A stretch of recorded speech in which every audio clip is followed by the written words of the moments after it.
Бирөөнүн акысын жегендин азабы кандай болот? Бирөөнүн акысын жегендин азабын угуп алыңыз. Эртеге кыямат күнү сиз анаңызга, апаңызга бир сооп бере албайсыз. Яума яфирул мар'у мин ахи ва уммихи ва аби ва сахибатихи ва бани деген күн келет. Апаңыз сизден качат, сиз апаңыздан качасыз. Балам мен сени төрөдүм эле, чоңойттум эле, бир сооп берип койчу десе бере албайсыз. Мына бирок кимдин акысын жедиңиз го, ошого бересиз. Ошон үчүн яумул хасра деп коет, кыямат күн кайгы күнү. Кандай кайгы? Ушу анама бир сооп бере алмадым, мына алиязу билла мына ипласка бере алман дейсиз да. Бирок аяктагы ол ипласмы же сиз иплассызбы? Арга жок, бересиз, зулумду кылдыңыз, гыйбат кылдыңыз, акысын жедиңиз, жала жаптыңыз, ошого сооп бересиз.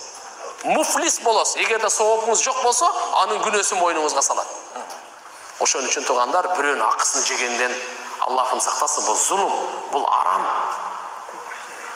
Буга ибадат кабыл болбойт деген пайгамбарыбыз. Мойнунан сакыт болот, бирок Аллахтын алдында даража сооп болбойт ага.